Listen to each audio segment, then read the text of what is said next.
అరచేతుల్లో చెమటలు వినడానికి చాలా క్యాప్టివేటింగ్ ఉన్న చాలా మందిలో అరచేతుల్లో చెమటతోని చాలా మంది బాధపడుతూ ఉంటారు. వాళ్ళకి ఎవరికైనా షేక్ హ్యాండ్ ఇవ్వాలన్నా కూడా చాలా అన్కంఫర్టబుల్ ఫీల్ అవుతుంటారు.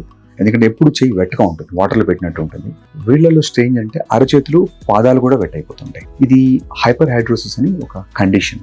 బేసిక్గా అల్యూమినియం హైడ్రాక్సైడ్ అనే ఒక పర్టికులర్ ఏజెంట్ తో చేసిన క్రీమ్స్ తోని కొంతవరకు మనకు తగ్గుతుంది, కానీ కంప్లీట్ గా దీనికి క్యూర్ లేదు. ఆల్రెడీ కనుక అల్యూమినియం హైడ్రాక్సైడ్ వాడి ఫలితం లేనప్పుడు అయనోఫోరోసిస్ అనే ఒక ట్రీట్మెంట్ ఉంటుంది. అది వాటర్ లో 5 చేతులు పెట్టేసి ఒక లైట్ ఎలక్ట్రిసిటీ పాస్ చేస్తాం. ఆ పాస్ చేసినప్పుడు ఆ స్ట్రాటమ్ కార్నియం కొంచెం అది థిన్ అయ్యి ఈ స్వెట్టింగ్ అనేది రావడం కొంచెం తగ్గుతుంది. ఈ అయనోఫోరోసిస్ కనుక మంత్లీ 2 or 3 times కనుక చేసుకుంటే ఈ స్వెట్టింగ్ చాలా వరకు తగ్గే ఛాన్స్ ఉంటుంది. ఇది కాకుండా ఇంకొక ఈజీ మెథడ్ మనం బొటాక్స్ ట్రీట్మెంట్, బోట్యులినం టాక్సిన్ అంటాం. ఈ బోట్యులినం టాక్సిన్ ఫేస్ లో రింకిల్స్ తీసేయడంతో పాటు యాంటీ ఏజింగ్ ప్రాపర్టీస్ తో పాటు ఈ స్వెట్ ని ఆపే ఆ గ్లాండ్స్ ని కూడా అది ఆపేయగలుగుతుంది. సో ఇది కూడా మనం ఒక 6 months వరకు చేసిన తర్వాత ఆ ఏరియాలో కంప్లీట్ గా డ్రై అయిపోయే ఛాన్స్ ఉంటుంది. సో అయనోఫోరోసిస్ బొటాక్స్ ట్రీట్మెంట్ తో కాకుండా కొన్ని రకాల లేజర్ మిషన్స్ కూడా మనకు అందుబాటులో వచ్చాయి. ఆ లేజర్స్ తో కూడా ఆ స్వెట్ గ్లాండ్స్ ని మనం కిల్ చేసి మల్టిపుల్ సెషన్స్, యూజువల్ గా